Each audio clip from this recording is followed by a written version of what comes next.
আসসালামু আলাইকুম। আমার চ্যানেল কুকিং বাই মিতে আপনাদের সবাইকে স্বাগতম। গোলাপ জাম বা কালো জাম মিষ্টি খেতে পছন্দ করে না এমন মানুষ খুব কমই আছে। আর আজ সেই গোলাপ জাম দিয়ে অসম্ভব মজার একটি ডেজার্ট আপনাদের সাথে শেয়ার করব। খেতে এত বেশি মজার হয় যে এর স্বাদ মুখে লেগে থাকবে। আর যাকেই খাওয়ান না কেন সে কিন্তু আপনার প্রশংসা করতে বাধ্য হবে। তার থেকেও বড় ব্যাপার, খুবই অল্প সময় এবং অল্প কিছু ঘরে থাকা উপকরণ দিয়ে এই ডেজার্টটা তৈরি করে নেওয়া যায়। এভাবে অবশ্যই ডেজার্টটা একবার হলেও ট্রাই করতে পারেন। আমি আশা করছি আপনাদের অনেক বেশি ভালো লাগবে। আমি ডেজার্টটা সেট করার জন্য একটা বোল নিয়ে নিয়েছি। আপনারা আপনাদের পছন্দ মতো যে কোনো বোলে ডেজার্টটা সেট করে নিতে পারেন। আর এটাতে প্রথমে আমি বিস্কিটের একটা লেয়ার দিয়ে নিচ্ছি। আমি এখানে টোস্ট বিস্কিট ইউজ করেছি। বিস্কিটগুলোকে সোক করে নেওয়ার জন্য মিষ্টির যে শিরাটা ছিল সেটা দিয়ে এটাকে সোক করে নিচ্ছে। আর এই শিরাটাকে হালকা একটু গরম করে নিয়েছি, এতে খুব ইজিলি বিস্কিটগুলো সোক হয়ে যাবে। তবে আপনারা যদি চিনির এই শিরা দিয়ে সোক করতে না চান সেক্ষেত্রে চাইলে কিন্তু আপনারা তরল দুধ ইউজ করতে পারেন। এখন এটাকে একটা সাইডে রেখে দিচ্ছি আর চুলায় একটা প্যান বসিয়ে নিয়ে নিচ্ছি 3 কাপ তরল দুধ। চাইলে এখানে কাঁচা বা জাল করা যে কোনো দুধ ইউজ করতে পারবেন। আমি এখানে জাল করা দুধটাই ইউজ করেছি। এখন এর সাথে দিয়ে দিচ্ছি 1/4 কাপ চিনি। মিষ্টিটা আপনারা আপনাদের স্বাদ মতো কমিয়ে বাড়িয়ে ইউজ করতে পারবেন। যেহেতু আমি বিস্কিটের উপরে সুগার সিরাপ ইউজ করেছি সেজন্য চিনির পরিমাণটা একটু কমই দিয়েছি।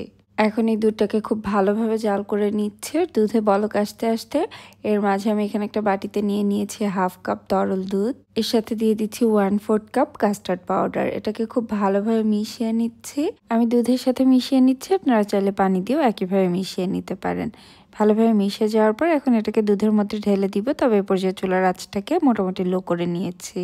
আর এটাকে অনবরত নেড়ে নেড়ে মিশিয়ে নিতে হবে, যেহেতু কাস্টার্ড পাউডার দেওয়ার সাথে সাথে কিন্তু দুধটা ঘন হতে থাকবে। আমি এটাকে অনবরত নেড়ে নেড়ে জাল করছি, তা না হলে কিন্তু খুব দ্রুত এটা নিচে ধরে বা পুড়ে যেতে পারে। কাস্টার্ডের এই মিশ্রণটা তৈরি হতেও খুবই কম সময় লাগে, মাত্র 4-5 মিনিটের মধ্যে আপনারা এটা তৈরি করে নিতে পারবেন। আমি এটাকে জাল করে নিয়েছি, দেখে নিশ্চয়ই বুঝতে পারছেন কত দ্রুত এটা ঘন হয়ে এসেছে। এ পর্যায়ে এটাকে চুলা থেকে নামিয়ে নিচ্ছি আর যে বিস্কিটের লেয়ারটা তৈরি করে রেখেছিলাম সেটার উপরে অর্ধেকটা কাস্টার্ডের মিশ্রণ ঢেলে দিচ্ছি। অর্ধেকটা মিশ্রণ ঢেলে নেওয়ার পরে আমি এটার উপরে বিস্কিটের আবারও আরেকটা লেয়ার দিয়ে নিচ্ছি। একইভাবে টোস্ট বিস্কিট দিয়ে আমি লেয়ার তৈরি করে নিচ্ছি। তবে আপনারা চাইলে কিন্তু ড্রাই কেক বা চাইলে অন্য যে কোনো বিস্কিট দিয়েও একইভাবে লেয়ার তৈরি করে নিতে পারেন, বা চাইলে স্লাইস কেকও ইউজ করতে পারেন। বিস্কিটের লেয়ারটা দিয়ে নেওয়ার পর এটার উপরে আবারও কিছুটা সুগার সিরাপ দিয়ে নিচ্ছি। খুব বেশি না, আমি এখানে 2-3 টেবিল চামচের মতো সুগার সিরাপ ইউজ করেছি। এখন এর উপরে কাস্টার্ডের যে বাকি মিশ্রণটা রয়ে গিয়েছে সেটা সম্পূর্ণটা ঢেলে দিচ্ছি। এর মাঝে যদি কাস্টার্ডের এই মিশ্রণটা বেশি ঘন হয়ে যায় তাহলে এটাকে চুলায় দিয়ে আবারও গরম করে নিতে পারেন, তাহলে আবারও কিছুটা লিকুইডি হয়ে আসবে। ডেজার্টটা কিন্তু অলমোস্ট তৈরি হয়ে গিয়েছে। যখন এটা কিছুটা ঠান্ডা হয়ে এসেছে এ পর্যায়ে আমি এর উপরে গোলাপ জাম দিয়ে দিচ্ছি। একদম পারফেক্ট গোলাপ জামের একটা রেসিপি আমার চ্যানেলে আছে, চাইলে আপনারা খুব সহজে কিন্তু সেটা দেখে বাসায় তৈরি করে নিতে পারবেন।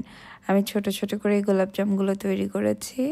আমি এটাকে আমার পছন্দ মতো সাজিয়ে নিয়েছি, আপনারা আপনাদের পছন্দ মতো যে কোনোভাবে এটাকে ডেকোরেট করে নিতে পারেন। এখন এটার উপরে কিছুটা পেস্তা এবং কাঠবাদাম দিয়ে দিচ্ছি, এতে এটা দেখতেও ভালো লাগবে আর খেতেও অনেক বেশি ভালো লাগবে। ডেজার্টটাকে পুরোপুরি সেট করে নেওয়ার জন্য আমি কমপক্ষে 3 থেকে 4 ঘন্টার জন্য নর্মাল ফ্রিজে রেখে দিব। 3 ঘন্টা পরে এটাকে আমি ফ্রিজ থেকে বের করে নিয়ে এসেছি। এখন সার্ভ করে দেখিয়ে দিচ্ছি। আর এটা খেতে যে কত মজার সেটা বাসায় একবার তৈরি করলে আপনারা বুঝতে পারবেন।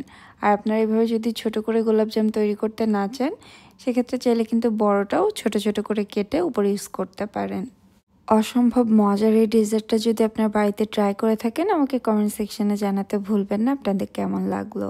আর আমার আজকের রেসিপিটি যদি আপনাদের কোথাও একটুখানিও ভালো লেগে থাকে প্লিজ আমার চ্যানেলটি সাবস্ক্রাইব করে রাখবেন। আজকের মতো এখানেই বিদায় নিচ্ছি, আবার নতুন কোনো রেসিপি নিয়ে চলে আসবো। সে পর্যন্ত সবাই অনেক বেশি ভালো থাকবেন আর আমাদের জন্য দোয়া করবেন। আল্লাহ হাফেজ।